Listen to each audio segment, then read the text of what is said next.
My name is Sierra. I am an addict and alcoholic. I have a sobriety date of March 30th of 2018. So what is your drug of choice? It was methamphetamines and alcohol. I started drinking at the age of 15. And then meth, I started at about 19. What was the turning point?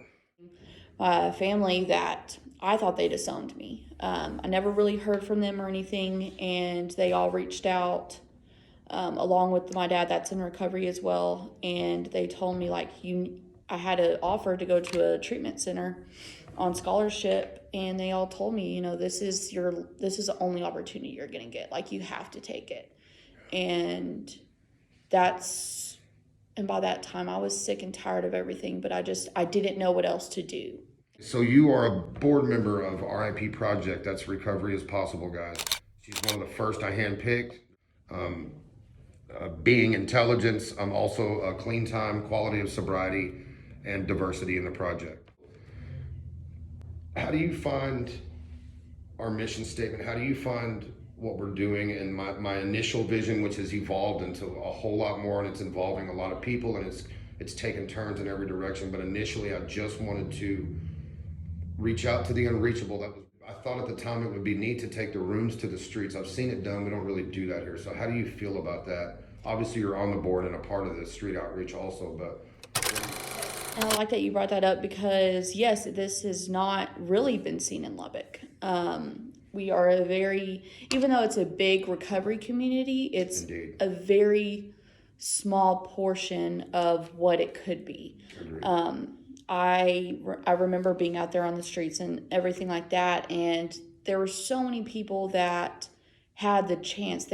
Everybody has a chance to get sober, Sure. But they don't know how, because they were either brought into this life around it, and family members, they did not understand the damage that was being done with letting their children drink, and then just things in life, losing kids or losing family members, whatever it is. There's a reason.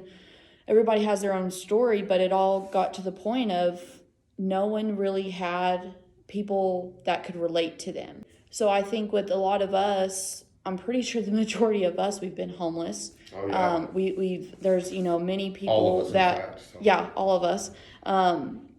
I've never been in prison, but I know a lot of people that have, and that is one thing, is it's hard to get in the rooms. I felt it necessary to take the rooms out there, and so you completely agree with that. Mm-hmm. Oh, for sure. Okay, so what do you find so far the most important thing about what RIP Project is about, or what they will be about, what we will be about?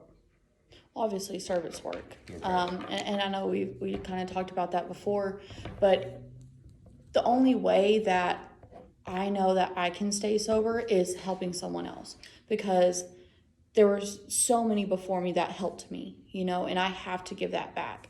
And that's one thing, someone said it the other day, like it's insane that in order to keep what I have today, I have to give back. It's ironic. It is ironic, but that's the thing, is because if I had someone like me other than my dad, if I had a female come to me, while I was in the trap house or anything, and be like, hey, like I have a solution for you, like, you don't have to live like this anymore, and give me their testimony, or just simply the attention of, hey, you don't have to be here anymore, like I have. And that's also, getting into, a sober living, or finding out a way, to get them into treatment. That's what we need more of. We've been contacted by friends that I know, friends that you know. We've been contacted by people I've never met that are in addiction on the street right now, have gotten a hold of me and said, I cannot believe what y'all are doing. And it's beautiful to me, taking on a life of its own. There's about 12 of us involved, and I couldn't do it without y'all. And this maybe have the same answer it probably does. What is the most important part of your recovery? Individually, aside from the project, if you had never met me or this project, what has been and what will be the most important part of your sobriety? It's not talked about a lot, but my mental health. I do have a lot of issues with my mental health, and have actually gone to treatment for it while in sobriety. So you're a dual diagnosis? Yes, very or much. multiple diagnosis? Yes, Okay. yes. That's not talked about a lot, and it needs It's not. to be. It needs to be. Hard to get sober when you have those issues, and if they're not dealt with, you won't be. So my last question is this, and just speak to the people out there struggling, to the addicts and the alcoholics struggling. What do you want to tell them? Recovery is possible. You do not have to pick up or drink right now. You do not have to do that. That is, you have the sources. You have us to talk to, or anything else. Just walk away. You do not have to pick up. You do not have to be miserable anymore. And we are here to help.